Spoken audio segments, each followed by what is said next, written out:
Okay, so this is crazy. कुछ घंटों पहले कुणाल शाह ने एक ट्वीट किया है जिसमें उन्होंने क्रेड के नए फेस का अनाउंसमेंट किया है। अब उस ट्वीट के पीछे दो शॉकिंग चीजें थी। पहली, मेटा क्रेड में $900 मिलियन इन्वेस्ट कर रहा है, और दूसरी, कुणाल शाह खुद मेटा ज्वाइन कर रहे हैं और उन्हें व्हाट्सएप का ग्लोबल हेड बना दिया गया है। अब जैसे ही मैंने न्यूज पढ़ी, मैं तीन चीजों को लेकर काफी ज्यादा क्यूरियस था। पहली, आखिर मेटा जो कि एक सोशल मीडिया कंपनी है, आखिर वो क्यों एक फिनटेक कंपनी में $900 बिलियन इन्वेस्ट कर रही है। दूसरी, आखिर जकरबर्ग ने विल कैथकार्ट, जिसने व्हाट्सएप को 7 साल से ज्यादा लीड किया है, आखिर वो क्यों उसे हटाकर एक पेमेंट कंपनी के फाउंडर को अपने मैसेजिंग ऐप का सीईओ बना रहे हैं। और तीसरी, आखिर क्यों कुणाल शाह को चूज किया गया है, किसी और को क्यों नहीं। अब इस चीज को समझने के लिए मैंने काफी सारी रिसर्च करी है, डॉक्यूमेंट्स पढ़े, रिपोर्ट्स पढ़े और सारे डॉट्स कनेक्ट किए, और जो इनसाइट्स मुझे मिली है वो एक्चुअली में दिखाती है कि जकरबर्ग का इसके पीछे काफी ज्यादा जीनियस प्लान है। और एग्जैक्टली इसी चीज को हम आज की वीडियो में डिस्कस करेंगे और हम इन तीनों ही क्वेश्चंस को यहाँ पर कवर करेंगे। तो चलिए शुरू करते हैं। अब कुणाल शाह आखिर व्हाट्सएप के लिए इतना ज्यादा इंपॉर्टेंट क्यों है, उसके लिए पहले हमें व्हाट्सएप के बिजनेस मॉडल को समझना होगा। तो चलिए शुरू करते हैं। जब व्हाट्सएप स्टार्ट हुआ था तो वो एक फ्री ऐप नहीं था, बल्कि वो एक प्रीमियम ऐप था जिसके अंदर पहला साल फ्री था और उसके बाद आपको उसको यूज करने के लिए हर साल $1 पे करना होता था। उस ऐप के अंदर कोई ऐड नहीं था, और वो इसीलिए क्योंकि फाउंडर्स को ऐड से नफरत थी। मगर फिर 2014 में फेसबुक व्हाट्सएप को $19 बिलियन में खरीद लेता है। ये उस टाइम की सबसे बड़ी एक्विजिशन थी। जकरबर्ग व्हाट्सएप को खरीदने के बाद उसे हमेशा के लिए फ्री कर देता है। अब इससे ना व्हाट्सएप की रीच इंसेन हो जाती है, वो अर्थ का नंबर 1 मैसेजिंग ऐप बन जाता है। इनफैक्ट पूरी के पूरी कंट्री की पॉपुलेशन इस ऐप को यूज कर रही होती है। मगर पता है क्या, यहाँ पर एक बहुत ही बड़ी प्रॉब्लम थी। व्हाट्सएप मोनेटाइज ही नहीं था, दैट इज उसके पास पैसे बनाने का कोई सोर्स ही नहीं था। और इसी प्रॉब्लम को फिक्स करने के लिए जकरबर्ग ने लिटरली सब कुछ ट्राई किया है। 2016 में व्हाट्सएप अपनी प्राइवेसी पॉलिसी में एक चेंज करता है। अब देखो, जब फेसबुक ने 2014 में व्हाट्सएप खरीदा था तो उसने क्लियर प्रॉमिस किया था कि आपके व्हाट्सएप का डेटा फेसबुक से हमेशा अलग रहेगा, इन दोनों को कभी कनेक्ट नहीं किया जाएगा। मगर फिर तभी 2016 में मेटा चुपचाप वो प्रॉमिस तोड़ देता है। नई पॉलिसी में लिखा होता है कि व्हाट्सएप आपका डेटा फेसबुक के साथ शेयर करेगा ताकि वो आपको ज्यादा से ज्यादा टारगेटेड एड्स दिखा सके। अब इसकी वजह से यूरोप ने मेटा पर 110 मिलियन यूरोस का फाइन लगाया था, और इवन इस पॉलिसी की वजह से उसके फाउंडर से क्विट कर दिया था। उन्होंने बिलियंस ऑफ डॉलर्स के अनवेस्टेड स्टॉक्स छोड़ दिए थे क्योंकि वो लोग एड्स के बिल्कुल अगेंस्ट थे। फिर 2018 में मेटा ने व्हाट्सएप बिजनेस और एक पेड एपीआई लॉन्च करी थी, जहां पर कंपनीज ओटीपीज, डिलीवरी अपडेट्स और सपोर्ट के लिए व्हाट्सएप को पर मैसेज पे करती है। अब ये चीज आज भी काफी ज्यादा वाइडली यूज होती है, मगर इसकी वजह से यूजर्स का एक्सपीरियंस पूरी तरीके से खराब हो चुका है। अगर आप मैसेज की फीड देखते हो तो उसके ऊपर कई सारे स्पैमी मैसेज भरे होते हैं। फिर 2018 में व्हाट्सएप पेमेंट्स लॉन्च करता है। अब ये सबसे बड़ा अटेम्प्ट था मोनेटाइजेशन के लिए, और इसे इंडिया के अंदर ही स्टार्ट किया गया था। अब उसका ड्रीम था कि उसे 500 मिलियन लोगों को अपने पेमेंट नेटवर्क से जोड़ना है। मगर जैसा कि हम सबको पता है कि ये बहुत ही बड़ा फेलियर रहा है। आज मेरे आसपास जितने भी लोग हैं उसमें से कोई शायद ही व्हाट्सएप पे यूज करता है। और सबसे ज्यादा फनी पार्ट ये कि आज हम सब लोग पेटीएम, फोन पे, गूगल पे इस सबको यूज करते हैं पैसा भेजने के लिए, और फिर उसी का स्क्रीनशॉट लेकर हम उसे व्हाट्सएप के ऊपर शेयर करते हैं। मगर हम में से कोई भी व्हाट्सएप को पेमेंट के लिए यूज नहीं करता है। वो एक बहुत ही बड़ा फेलियर रहा है। फिर 2019 में व्हाट्सएप अपने ऐप के अंदर एड्स इंट्रोड्यूस करता है। अब इस फीचर को काफी ज्यादा बैकलैश मिलता है, और इसी वजह से मेटा इस पूरे प्लान को स्क्रैप कर देता है। मगर फिर तभी एक डेकेड बाद 2025 में वो फाइनली इस फीचर को वापस से लेकर आ गया है। आपको अब अपडेट्स टैब के अंदर एड्स देखने को मिलते हैं। अब ना इस चीज को समझना, हर दिन बिलियंस ऑफ लोग व्हाट्सएप पर मैसेज भेजते हैं, टेक्स्ट, इमेजेस, डॉक्यूमेंट, वीडियो, सब कुछ, और इवन वॉइस और वीडियो कॉल्स भी करते हैं। अब इन सभी चीजों के अंदर मेटा का काफी ज्यादा खर्चा होता है, सर्वर्स, स्टोरेज, इंजीनियर्स एक्सेट्रा। और इवन 10 साल के एक्सपेरिमेंट के बाद भी आज भी व्हाट्सएप के पास कोई प्रॉपर मोनेटाइजेशन का तरीका ही नहीं है कि वो अपने खुद के खर्चे निकाल पाए। और इसी एग्जैक्ट गैप को सॉल्व करने के लिए यहाँ पर कुणाल शाह की एंट्री हुई है। मगर आखिर एक पेमेंट कंपनी का फाउंडर कैसे एक मैसेजिंग ऐप की प्रॉब्लम को सॉल्व कर सकता है? वेल, इस चीज को समझने के लिए पहले ना हमें जकरबर्ग के विजन को समझना होगा कि आखिर वो चेस क्या कर रहा है। जकरबर्ग ना एक ऐसी कंट्री को कॉपी कर रहा है जो सब कुछ दूसरों से कॉपी करती है, चाइना। यस, हम वीचैट की बात कर रहे हैं। चाइना में एक ऐप है जिसे लोग हर दिन हर चीज के लिए यूज करते हैं, chatting, payment, shopping, train booking, ordering food और इवन गवर्नमेंट वर्क के लिए भी। सब कुछ एक ही ऐप के अंदर है, दैट इज वीचैट। लोगों की पूरी लाइफ इसी ऐप के अंदर ही चलती है। इस चीज को हम सुपर ऐप बोलते हैं, एक ऐप सभी नीड के लिए। अब ना यहाँ पर एक इंपॉर्टेंट चीज है कि आखिर वीचैट ही क्यों सुपर ऐप बन पाया, कोई मैसेजिंग ऐप या फिर कोई शॉपिंग ऐप क्यों नहीं? वो इसीलिए क्योंकि वीचैट एक मैसेजिंग ऐप से शुरू हुआ था और इसी ऐप के पास एक ऐसी पावर थी जो किसी और ऐप के पास नहीं थी। लोग इस ऐप को दिन में 50 से 100 बार खोलते थे। उसके पास ऑलरेडी अटेंशन है, कॉन्टेक्ट्स है, ट्रस्ट है, हैबिट्स है और इवन पूरी कंट्री उसी ऐप को यूज करती है। अब ना सबसे ज्यादा हार्डेस्ट चीज है टेक में बिल्ड करने में। सो वीचैट के पास यहाँ पर ऑलरेडी फाउंडेशन थी, उसे बस नई लेयर्स ऐड करते जाना है उसी के टॉप पर, जैसे कि पेमेंट, शॉपिंग, सर्विसेज एक्सेट्रा। अब ऐसा नहीं था कि ज़करबर्ग को इसके बारे में नहीं पता था। उसने खुद 2015 में वीचैट को प्रेस किया था और इवन एडमिट भी किया था कि उसे रिग्रेट है कि वो इस चीज को कॉपी नहीं कर पाया है। मगर अब सवाल ये कि अगर व्हाट्सएप क्यों वीचैट नहीं बन पाया? उसके पास भी तो सेम ही फाउंडेशन थी, वो भी तो एक मैसेजिंग ऐप ही था। इसका रीजन ये कि सुपर ऐप बनने के लिए चैट ऐप को 2 लेयर्स की जरूरत होती है और उन दोनों को साथ में वर्क करना पड़ता है। फर्स्ट लेयर है चैट लेयर, दैट इज सभी यूजर्स को अपने ऐप पर लेकर आना है, वो उसे हर दिन यूज करे। और सेकंड लेयर है money layer, that is app के अंदर यूजर से मनी फ्लो करवाना है स्मूथली।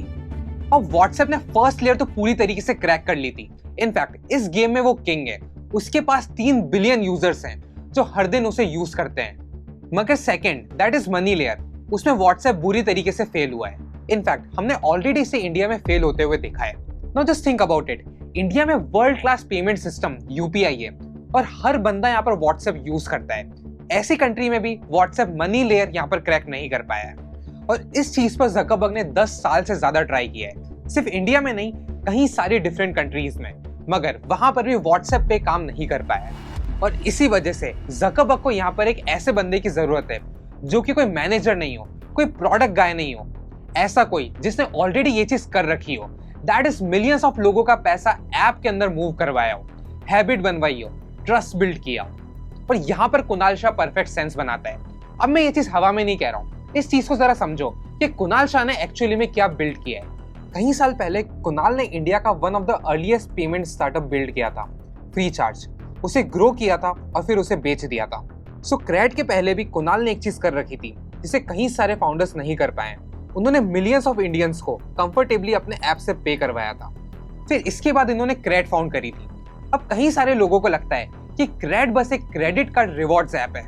ये उस तरह से शुरू जरूर हुआ था, मगर आज वो ऐसा नहीं है। क्रैड एक फाइनेंशियल सुपर ऐप है। पेमेंट्स, क्रेडिट्स, लेंडिंग, इन्वेस्टमेंट सब कुछ एक ही जगह पर है। और तो और ये ऐप सिर्फ स्पेसिफिक ग्रुप के लिए, इंडिया के मोस्ट प्रीमियम ऑडियंस के लिए, हाईएस्ट स्पेंडिंग कैपेसिटी हो, हाईएस्ट ट्रस्ट यूजर्स हो। इन यूजर्स के लिए बैंक्स तक फाइट करती है, वो यूजर्स क्रैड के पास है। अपना ये चीज यहाँ पर काफी ज्यादा इंपॉर्टेंट है। कुणाल ने पेमेंट फीचर्स बिल्ड नहीं किए, उसने वो बिल्ड किया है जो ज़करबर्ग कहीं डेकेड से चेस कर रहा था, मनी लेयर, जिसे यूजर्स हर दिन यूज कर रहे हैं और वो उनकी एक हैबिट बन चुकी है। Not just think about it, WhatsApp पे इसलिए फेल नहीं हुआ था कि उसके पास बैड टेक्नोलॉजी थी, उनका टेक सही था, मगर वो इसलिए फेल हुई थी क्योंकि यहाँ पर ट्रस्ट और हैबिट बिल्डिंग नहीं थी। लोगों के पास कोई रीजन ही नहीं था कि वो दूसरे पेमेंट ऐप को छोड़कर व्हाट्सएप को यूज करने लगे। मगर पता है क्या, ट्रस्ट और हैबिट बिल्डिंग यही एग्जैक्टली कुणाल शाह का गेम है। इस चीज को उन्होंने अपने पूरे करियर में मास्टर किया हुआ है। वो बिहेवियरल इकोनॉमिक्स से काफी ऑब्सेस्ड हैं कि why people actually do what they do. Even इस चीज पर उनका फेमस आइडिया भी है, डेल्टा 4, जिसका आइडिया बिल्कुल सिंपल है। वो प्रोडक्ट जीतता है जो किसी पुराने से ड्रामेटिकली बेटर हो, स्लाइटली नहीं, ड्रामेटिकली, क्योंकि तभी लोग अपनी हैबिट छोड़ते हैं और किसी नए ऐप पर शिफ्ट करते हैं। इनफैक्ट अब जो ये डील मेटा और क्रैड के बीच हुई है, उसका स्ट्रक्चर भी इस चीज को प्रूव करता है। मेटा ने $900 मिलियन के अराउंड 20% स्टेक लिए हैं क्रैड के। मगर देखो उन्होंने क्या चीज नहीं ली है, मेटा ने बोर्ड सीट नहीं ली है, कोई कंपनी पर कंट्रोल नहीं है, और तो और उन्होंने ये भी कहा है कि उनके पास क्रैड के डेटा का एक्सेस भी नहीं होगा। कोई ट्रांजैक्शन का डेटा नहीं, कोई स्पेंडिंग का डेटा नहीं, कुछ नहीं। अब जरा सोच कर देखो, मेटा जो कंपनी डेटा से इतना ज्यादा ऑब्सेस्ड रहती है, उसका पूरा का पूरा बिजनेस इसी पर चलता है। आखिर वो $900 मिलियन पे करके भी कहती है उसे डेटा भी नहीं चाहिए और ना ही उसे कंपनी रन करनी है। सो फिर आखिर मेटा ने $900 मिलियन खर्च क्यों किए? वेल, ताकि वो कुणाल शाह को खरीद पाए। सी, यहाँ पर ना बोर्ड्स को खुश करना बहुत ही ज्यादा इंपॉर्टेंट था, क्योंकि अगर बोर्ड्स इस डील को अप्रूव नहीं करते तो कुणाल क्रेड को छोड़कर कोई दूसरी कंपनी ज्वाइन नहीं कर सकते थे और उसके ऊपर रेगुलेटरी चैलेंजेस ना आए। इसी वजह से मेटा ने कहा है कि वो क्रेड के डेटा को यूज नहीं करेगा। अब ना कुणाल को यहाँ पर लेकर आने की टाइमिंग भी काफी ज्यादा परफेक्ट है। अभी कुछ टाइम पहले मेटा ने एक बहुत ही बड़ी अनाउंसमेंट करी थी कि वो स्टेबल कॉइन पेमेंट्स को फेसबुक, इंस्टाग्राम, व्हाट्सएप में लॉन्च करने जा रहा है। अब अगर आपको स्टेबल कॉइन के बारे में नहीं पता है तो मैं आपको सिंपल तरीके से बता देता हूँ। ये एक डिजिटल मनी है, क्रिप्टो, मगर यहाँ पर बाकी क्रिप्टो करेंसी से एक मेजर डिफरेंस है। जैसे बिटकॉइन की वैल्यू क्रेजी तरीके से ऊपर और नीचे होती रहती है, स्टेबल कॉइन्स की वैल्यू फिक्स रहती है, वो डॉलर से अटैच्ड होती है। एक कॉइन हमेशा $1 की इक्वल ही होता है। अब मेटा का ये मूव इसलिए मैटर करता है क्योंकि स्टेबल कॉइन अब तक ग्रे जोन के एरिया में आते थे। कोई भी सीरियस कंपनी इसको टच करने का सोचती भी नहीं थी। मगर फिर 2025 में रूल्स बदल गए, स्टेबल कॉइन अब यूएस में लीगल बन गए और वो रेगुलेटेड है।